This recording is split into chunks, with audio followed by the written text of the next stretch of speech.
Et salut à tous, c'est Kevin, on se retrouve aujourd'hui pour une nouvelle vidéo d'analyse crypto. Et quelle vidéo! Aujourd'hui au programme, on va analyser ensemble une bonne crypto dans laquelle investir et une mauvaise crypto dans laquelle investir. Alors attention, ça ne veut pas du tout dire que le projet est bon ou mauvais, ou en tout cas que la crypto va performer ou pas, mais en tout cas je vais vous expliquer les raisons qui font que j'investis dans un projet, dans une crypto ou non, et je vais vous expliquer ça en détail. Juste avant ça, je voulais remercier toutes les nouvelles personnes qui se sont abonnées, toutes les personnes qui mettent des likes sur les vidéos et qui mettent des commentaires. Merci beaucoup, ça me permet justement de faire évoluer les concepts, de proposer toujours de nouvelles choses, et moi aussi de me motiver au quotidien pour faire évoluer la chaîne. Donc merci à tous et bienvenue. N'hésitez vraiment pas à me dire en commentaire quelles sont les prochaines cryptos que vous voulez que j'analyse. Vous avez sur la chaîne YouTube une partie communauté dans laquelle je vais poster de temps en temps des choses comme ceci, donc des sondages.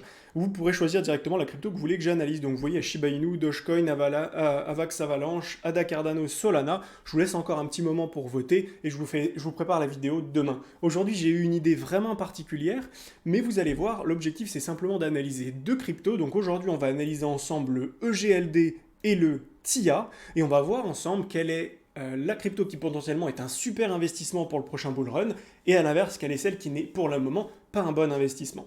Allez, c'est parti, ensemble.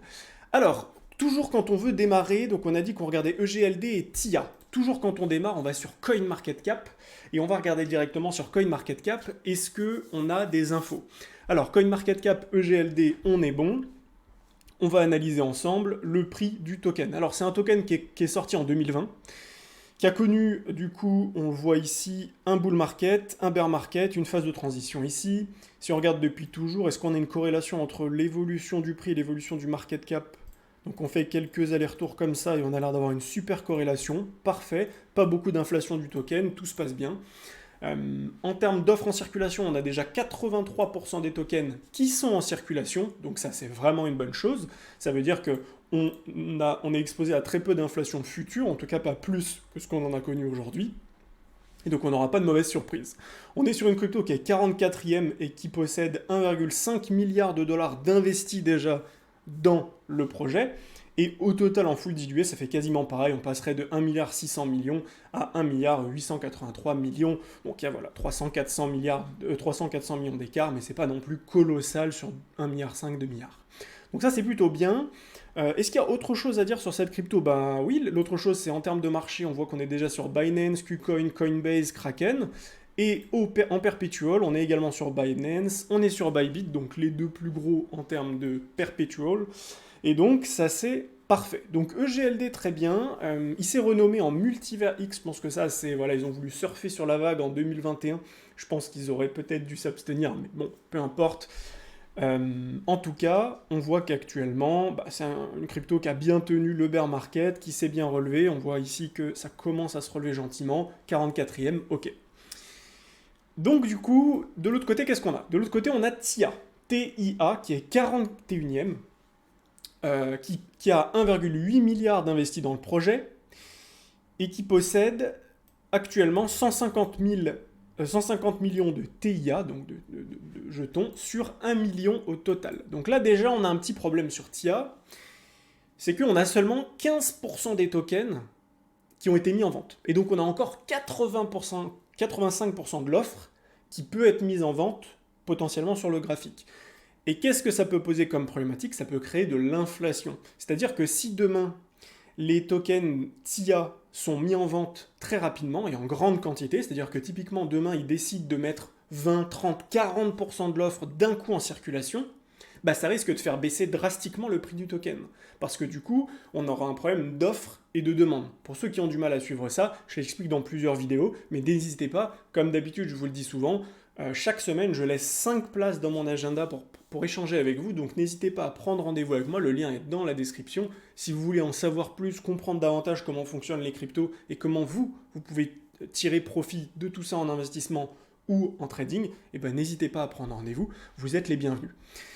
Du coup, on a cette problématique sur TIA, c'est que c'est une crypto qui est très récente, elle est sortie début novembre, donc ça fait même pas 2 mois qu'elle existe, ça fait 1 mois et demi. Donc oui, elle a extrêmement performé, on voit qu'elle est passée de 2,30$ à 12$, même un peu plus ici, 12,80$.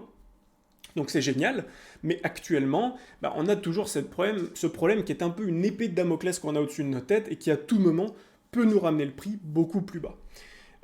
Pour le moment, en termes de prix et de capitalisation, bon, on n'a pas de problématique forcément, puisqu'ils n'ont pas mis beaucoup de tokens en vente, mais à voir ce qu'ils nous réservent demain. En termes de market, on voit qu'on est sur Binance, Coinbase, KuCoin, Kraken, la même chose, même Bitfinex. Et sur les perpetuals, on est sur Binance, sur Bybit aussi, comme le EGLD. Donc pour l'instant, quand je regarde les deux, entre l'offre en circulation sur EGLD, l'offre en circulation sur Celestia TIA, je vais donner un point à EGLD. Donc on va noter ici EGLD TIA, et on va se noter les points comme ceci. Alors EGLD, un point pour du coup l'offre en circulation. Offre en circulation. Et je vais donner également un point pour cycle précédent. Bon, si jamais je fais des fautes, vous m'en voulez pas, c'est pas très grave. Donc on a pour l'instant 2 points pour EGLD, 1 pour l'offre en circulation, 1 pour le cycle précédent, contre 0 pour TIA. Ok, ensuite, on va regarder sur les charts. Alors on va démarrer avec EGLD, on est en weekly, donc là j'ai la charte entière, on est sur EGLD USD Binance. Alors qu'est-ce qu'on voit? On voit que en 2019-2020, la crypto est sortie. On a eu une phase après que ce soit sorti où on est allé chercher un point bas. On a fait un W weekly ici en bas. On a rebondi et là on a cassé toute cette phase de consolidation. On a cassé ça à la hausse, explosion. Derrière on fait un gros pullback sur ces niveaux-là. Donc sur ce niveau-là on le voit très très bien. Et derrière explosion et bull run. Le bull run ensuite s'est fait une grosse vague de hausse, une phase de correction et explosion à la hausse avec un gros blow-off top ici. Ok, donc on a eu déjà une phase de pump sur EGLD, ensuite on a eu une grosse phase de bear market où on a eu une phase rebond, deuxième phase. Ok. Suite à ça, qu'est-ce qu'on a connu? On a connu un point bas ici, on a accumulé, on est venu chercher les stops, ensuite on a rebondi. À nouveau, on a posé un point bas ici, on est venu récupérer la liquidité, on a rebondi. Ok, super. Et à nouveau ici, avec ce point bas, on a accumulé pendant plusieurs semaines, on a cherché un plus bas, et ensuite on a rebondi. Donc là, actuellement, le point le plus bas est ici. Maintenant, la différence entre les points bas qu'on avait ici, où on est venu récupérer la liquidité et on a rebondi, bah, qu'est-ce que c'est que la différence avec ça? Bah, c'est que là, on a un changement de paradigme. Pourquoi?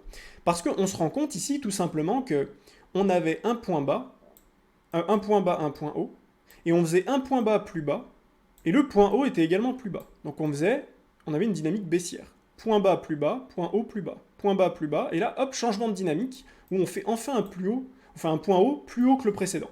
Et donc là, c'est plutôt positif. Ça ne veut pas dire qu'on est forcément dans un marché ultra haussier à ce moment-là, mais ça veut quand même dire qu'on est dans une phase de changement, de transition, où on arrête d'être dans une phase de bear market, mais où là, l'objectif, c'est réellement de poser un bottom, où on a sorti les acheteurs. Les shorters, à l'inverse, tous ceux qui parient à la baisse ici mettent leur stop au-dessus de ce point, au-dessus de ce point, au-dessus de ce point, au-dessus de ce point. Et donc tout cela, on peut ensuite aller les sortir un par un. Et une fois qu'on les a sortis, l'objectif c'est de venir consolider dans cette zone pour poser un double bottom. Donc globalement sur EGLD, on sait qu'on avait de la liquidité à venir récupérer en dessous de chaque point, on conservait les shorters, et le but ultime c'était de venir récupérer les shorters au-dessus de ce point. En gros, fallait comprendre que dès qu'on récupérait la liquidité au-dessus de ce point-là, on allait forcément récupérer celui-ci, et donc par domino récupérer celui-ci et celui-là. On voit d'ailleurs qu'on a déjà récupéré toutes les zones, ça y est, c'est fait. On a récupéré même cette zone-là, alors très très très légèrement. Faudrait voir sur d'autres exchanges ce que ça donne, mais on voit qu'on l'a quand même dépassé ici. Donc là, on peut se le noter, ceux qui parient à la baisse se sont fait sortir. Ici également, on a eu les boules qui se sont fait sortir. Ici également, les boules se sont fait sortir. Là également, les boules se sont fait sortir. Et ici, par contre, on a les boules qui ne se sont pas fait sortir. Et donc, c'est le dernier rempart, c'est ici. Maintenant, est-ce qu'on va y venir? Pas forcément.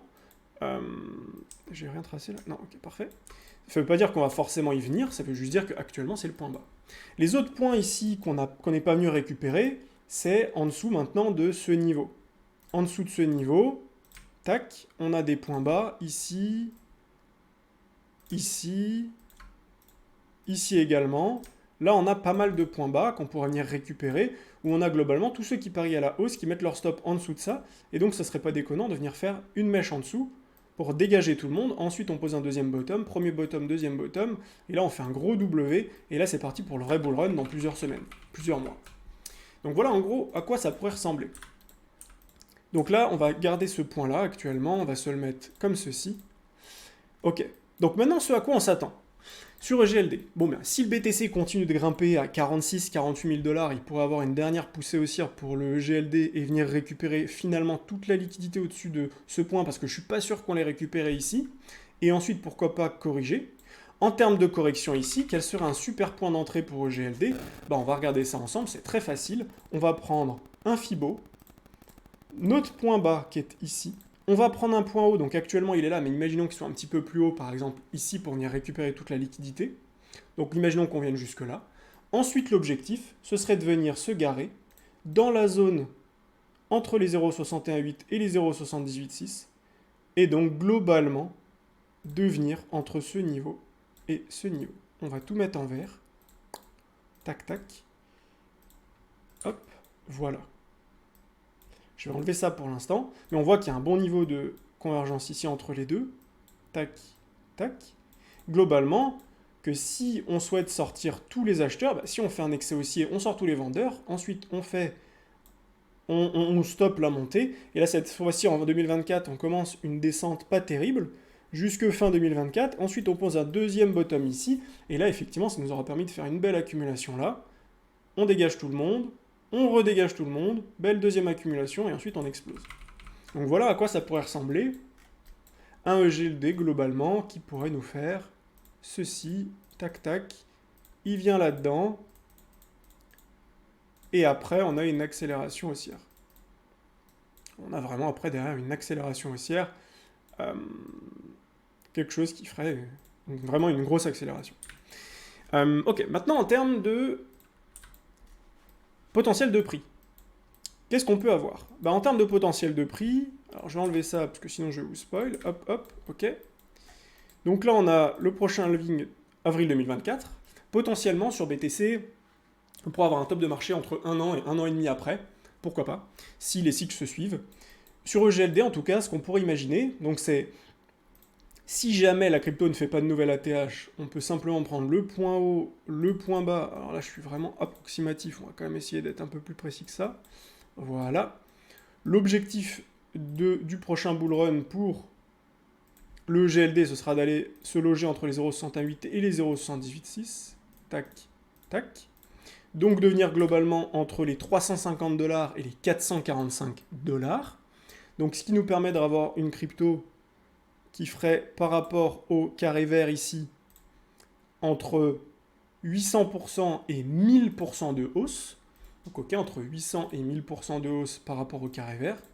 Donc plus 800 à plus 1000% de hausse par rapport au carré vert, qui est une entrée professionnelle ici. Donc globalement là-dedans, 800 à 1000%, ok, très bien.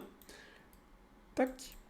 Et si jamais on fait un nouvel ATH sur EGLD, on va prendre notre Fibonacci d'extension, on va prendre notre point bas ici, notre point haut, notre point bas à nouveau. On va essayer d'être précis encore une fois. Oh, j'étais vraiment précis ici. Et donc l'objectif, c'est de venir se garer sur une crypto qui ferait un nouveau plus haut entre 161,8 et 200% d'extension. Donc globalement, dans cette zone. Tac, tac. Ce qui nous ferait du coup un EGLD qui viendrait chercher entre 920 et 1138 $. Sachant qu'ici, on a quand même la barre fatidique des 1000 $, juste ici. Et donc, pourquoi pas venir chercher un EGLD juste en dessous des 1000 $, ce qui nous ferait une hausse vraiment monumentale par rapport au carré vert, entre 2470% et 3000% pour EGLD, globalement à peu près, voilà, on va dire x24, x20 en gros, entre x20 et x25. Ce qui est vraiment, vraiment colossal, c'est vraiment énorme. Et je sais que pour l'instant, ça paraît peut-être improbable, mais maintenant, ce qu'on va essayer de savoir, c'est est-ce que ce qu'on dit là, ça paraît réaliste en termes de prix et en termes de market cap. Bon, en termes de prix, ça veut rien dire, mais en termes de market cap, qu'est-ce que ça veut dire? Alors, en termes de market cap, on va aller voir sur EGLD. Actuellement, on a dit qu'on avait 1,5 milliard de dollars d'investis dans le projet. Lors du bull run précédent, on est monté à 10 milliards de market cap, un tout petit peu moins, 9,76 milliards, c'est marqué juste à droite. Faut pas se fier à ce que vous voyez dans la petite bulle, parce que j'arrive pas à me mettre tout en haut. Mais il faut bien se fier à ce qui est ici à droite, et donc là on est bien à peu près à 9,70, 10 milliards de dollars de market cap. Ok, 10 milliards. Si jamais on a un gros bull run au prochain cycle, il faut comprendre que l'argent, il y en a de plus en plus dans les projets. Et vu qu'il y a de plus en plus d'argent dans les projets, de plus en plus d'argent dans le marché crypto, bah, c'est pas inconcevable que BTC fasse un nouvel ATH. Si BTC fait un nouvel ATH, c'est qu'il aura plus d'argent investi dans son projet. Si ETH fait un nouvel ATH, c'est qu'il aura plus d'argent investi dans son projet à lui. Et bien c'est pareil pour EGLD. C'est pas non plus à exclure que EGLD ne fasse pas un nouvel ATH et donc n'ait pas plus d'argent investi. En termes d'argent, du coup, si on voit là-dedans, là on a dit qu'on était à 1,5 milliard. Le EGLD, pour qu'il fasse un plus 1000%, c'est-à-dire globalement un x10, x11, il faut qu'il passe de 1,5 milliard à 15 milliards de market cap. Est-ce que c'est quelque chose qui est réaliste? Bah oui, c'est complètement réaliste. Pourquoi? Parce que quand on voit par exemple qu'actuellement, pour avoir 15 milliards de market cap, il faut être 9e, c'est Avax. Bah, si on regarde Avax, lui, lors du précédent bull run, combien est-ce qu'il a atteint en termes de market cap? Il a atteint 30 milliards de market cap. 30 milliards. Et il est déjà à 15 milliards. Donc est-ce que c'est réaliste de voir un EGLD monter lui à 15 milliards de market cap? Bah oui, complètement cohérent. Ce ne serait pas incohérent de le voir faire un pic à 15 milliards, pas du tout.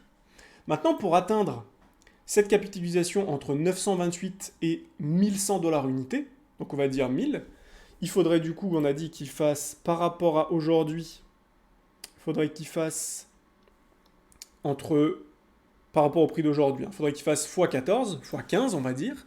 Ok, x15, 1,5 milliard x 15, du coup ça nous fait à peu près, si on calcule rapidement, ça fait un peu plus de 20 milliards, 25 milliards on va dire. C'est ça à peu près 22, 23 milliards. Est-ce que c'est réaliste que EGLD monte à 22, 23 milliards de market cap? Bah oui, c'est complètement réaliste, encore une fois. Ça ne veut pas dire que ça va arriver, ce que je dis. Je dis juste que c'est complètement réaliste, que c'est pas déconnant, que c'est pas complètement euphorique, c'est pas n'importe quoi. À l'inverse de ceux qui vont par exemple dire Shiba ou Dogecoin, rendez-vous à 1 dollar.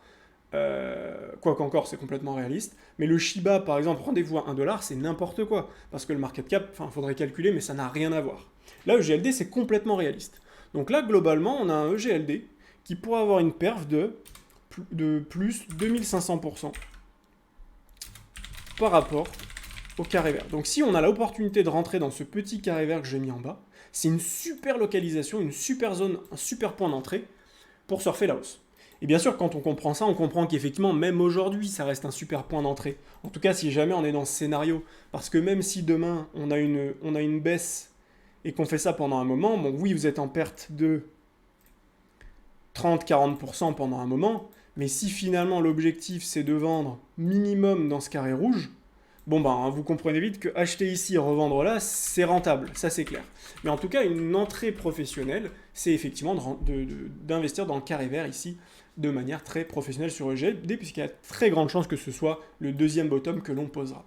Donc voilà pour EGLD, maintenant on va passer à TIA. Alors TIA, qu'est-ce qu'on dit? Donc on a dit que TIA, ça existe depuis novembre 2023. Donc déjà on a un problème, c'est qu'en termes de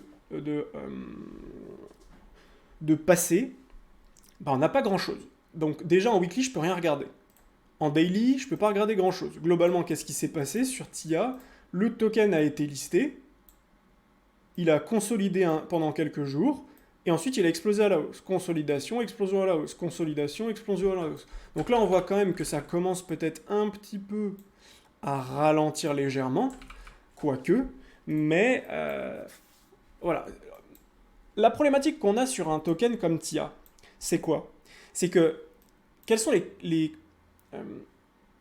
quelles sont les compétences, j'allais dire les compétences, pas vraiment, mais quels sont les points importants qu'on a besoin d'obtenir pour investir dans une crypto? Eh bien, c'est qui est de la consolidation, qui est de l'engagement de la part des institutionnels. Et pour qu'il y ait de l'engagement de la part des institutionnels, il faut qu'ils aient le temps d'investir. Pour qu'ils aient le temps d'investir, il faut qu'il y ait des phases plates comme ça. Et ça, pour le coup, sur EGLD, on l'a. On l'a, notre phase plate. On a eu une énorme phase baissière ici, et là, la volatilité s'est beaucoup réduite. Et là, on a connu des phases plates ici, plein de faces plates qui ont permis à la smart money d'acheter, acheter, acheter, acheter, acheter, et ici d'acheter encore plus sur des phases sur des points où il y a dû avoir de la liquidation forte, et donc ensuite de poser des bottoms. Là sur TIA, la problématique que l'on a, c'est qu'on n'a pas ça sur plusieurs semaines. Là on est sur oui, quelques jours, super, mais est-ce qu'en quelques jours ils ont eu le temps de rentrer massivement? Bon, un petit peu forcément, puisqu'ils sont peut-être rentrés là, ils vont peut-être distribuer sur la montée entre 7 $ ici, 10 $, 12 $, et puis peut-être plus haut, 15 $, 20 $. Mais globalement, ce que l'on aimerait voir sur TIA, c'est une crypto qui effectivement fait ça, monte très bien, et à un moment donné qui corrige. Qui corrige parce que c'est simple pour une crypto de corriger, de trouver un bottom plus bas, de faire des W dans des W beaucoup plus bas une fois qu'on a sorti tout le monde, même quitte à faire une petite mèche et réintégrer. Et là, à ce moment-là, ça pourrait être intéressant pour TIA. La deuxième problématique qu'on a sur TIA, on en avait parlé tout à l'heure, c'est la tokenomics. Il y a très peu de tokens mis en circulation, et donc il se peut qu'à tout moment sur TIA, on ait effectivement un cours qui s'envole, et puis d'un coup, qu'il y ait plein de tokens à mettre en vente, et donc que la crypto, elle se casse complètement la gueule. Et qu'on aille, alors là pour le coup je suis en dessous des zéros, je suis en négatif, mais il faut comprendre qu'on ne peut pas être en négatif sur un prix, puisqu'en fait vous pouvez toujours rajouter des zéros, donc au lieu d'être à 0,4, on sera à 0,09, puis 0,009, etc. Mais on peut aller vraiment très très bas, jusqu'à distribuer toute l'offre. Et je pense personnellement que 2024 peut être l'année qui va permettre à pas mal de projets de venir chercher des points beaucoup plus bas. Et typiquement à une crypto comme TIA, de venir complètement s'effondrer, faire quelque chose comme moins 70, moins 80, moins 85, moins 90%, pour aller chercher ensuite des points beaucoup plus bas. Et une fois qu'on sera allé plus bas, que tout le monde aura abandonné et que les gens qui auront acheté là-dedans du TIA entre 7 et 12 $, se mettront à vendre à 2 $, 1,50 $, 50 centimes peut-être, et à ce moment-là uniquement, on aura distribué toute l'offre, les gros auront tout racheté, les particuliers auront tout vendu ici alors qu'ils ont acheté tout en haut, et du coup ils auront perdu beaucoup d'argent, et ça permettra aux très gros par contre de gagner énormément d'argent. Parce que leur but derrière ce sera d'acheter dans cette zone très basse, d'acheter ici, faire des W, que le marché se retourne petit à petit, et ensuite qu'on reparte pour un nouveau cycle. Et là, cette fois-ci, pourquoi pas faire un nouveau plus haut sur TIA et aller chercher ensuite 15-20 $ sans problème. Là, TIA, pour l'instant, on ne peut pas tracer quoi que ce soit. La seule chose que je peux tracer pour l'instant, c'est que TIA, au minimum, si on veut voir une crypto solide, on a besoin d'avoir un coin qui vient se loger entre les 0,618 et les 0,786, donc globalement dans cette zone, donc entre 6,20 $ et 4,32 $, et qu'on ait des signes de force. C'est-à-dire qu'on ait de l'offre en circulation qui commence à augmenter, malgré ça, une crypto qui commence à faire des W et qui arrive à maintenir sa zone de rechargement, et même qui commence à consolider dedans, faire des W pour en sortir. Et dès qu'on en sort, c'est positif.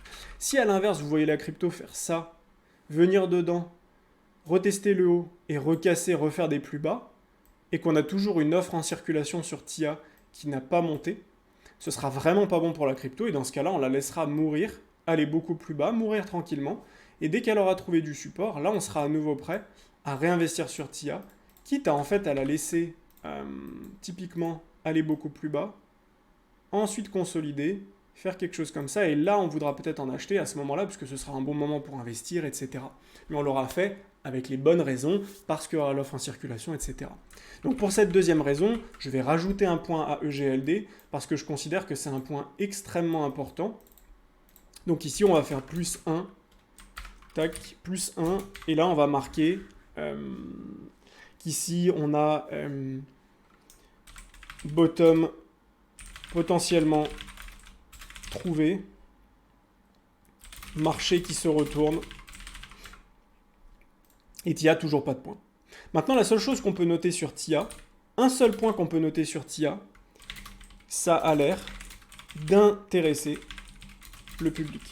Et ça, c'est important, parce que ça veut dire que pour le moment, ça doit sûrement pas être le bon moment pour acheter du TIA, parce que si ça intéresse les particuliers, c'est certainement pas le bon moment, parce que c'est pas les particuliers qu'on va faire gagner. Donc s'il y a beaucoup de particuliers qui achètent du TIA, il n'y a aucune raison que la crypto, elle explose à la hausse, et c'est pas parce que pour l'instant, elle monte qu'elle va faire que monter. Mais par contre, ça veut dire aussi que si demain la crypto elle meurt pendant un moment, etc., le jour où elle revient à la mode, comme si par exemple elle fait ça et qu'ensuite on n'en entend plus beaucoup parler, qu'elle descend comme ça, là on n'en entend plus du tout parler, qu'elle remonte doucement mais sûrement, qu'elle remonte, au bout d'un moment, on va en entendre parler. Et au moment où elle va faire un nouvel ATH, là, on va en entendre parler à nouveau, et le public qu'on avait acheté ici vont vouloir en racheter parce que oh, finalement c'est trop bien, TIA, je le savais, j'en étais sûr, blablabla. Ils vont racheter, et c'est ce qui va pouvoir permettre à la crypto de faire une explosion haussière, de faire un excès haussier, paf, et ensuite de poser un top et de corriger à nouveau. Et donc ça, pour le coup, ça peut être intéressant parce que ça veut dire qu'on a potentiellement beaucoup de demandes qui peuvent être qui sont présentes aujourd'hui et qui pourraient être présentes demain lors d'un prochain bull run. Donc voilà, globalement, sur TIA aujourd'hui, on ne peut pas dire à combien on peut monter. La seule chose qu'on peut faire, c'est des potentiels de hausse. Dire par exemple, bah, aujourd'hui on est à 1,8 milliard. Il faut comprendre que si demain on met en place, on met en vente toute l'offre, on passera de 1,8 milliard de market cap à 12 milliards. Si le prix unitaire ne bouge pas, bien sûr. Et donc là, on comprend vite que 12 milliards déjà, ça veut dire que si le prix ne bouge pas, qu'on reste à 12 $, mais qu'on met tous les tokens en vente, la capitalisation de TIA sera de 12 milliards, c'est-à-dire la même chose que si EGLD, à partir de maintenant, monte à 350 $. Donc fait un x10. Et donc c'est là qu'on comprend qu'il y a une grosse problématique autour de la tokenomics. Maintenant, si jamais on monte à 12 milliards de market cap et que TIA se maintient, et qu'on n'a pas de divergence, en tout cas qu'on n'a pas de décorrélation entre prix et market cap, ce sera très positif pour TIA, et effectivement on pourra ensuite s'attendre à un TIA peut-être qui va chercher les 20, 30, 40 milliards de market cap, mais pour le moment je vous assure que c'est beaucoup trop tôt pour penser à ça. Pour le moment j'ai juste l'impression que beaucoup de gens vont se faire avoir dans ce projet. Donc pour moi c'est largement EGLD qui l'emporte, une crypto dont personne ne parle, qui est en train de commencer à faire des structures vraiment intéressantes, qui est venue chercher tous ces stop vendeurs, qui peut demain revenir dans cette zone verte, qui peut aussi demain refaire un nouveau plus bas en mèche. Je pense qu'on n'ira pas bien plus bas, puisque là, j'ai vraiment l'impression qu'on a beaucoup accumulé de la part de la smart money. Ici, sur chaque point bas, ils ont dû accumuler énormément. Et donc, c'est pour ça que pour moi, EGLD est une crypto-pépite à obtenir et à garder pour 2025. C'était Kevin, j'espère que cette vidéo vous a plu. Si c'est le cas, n'hésitez pas à vous abonner, à me dire en commentaire quelle est la prochaine crypto que vous voulez que j'analyse, et à venir faire un petit tour dans la partie communauté pour voter tout simplement. Allez, je vous souhaite une belle journée et je vous dis à demain. Ciao, ciao.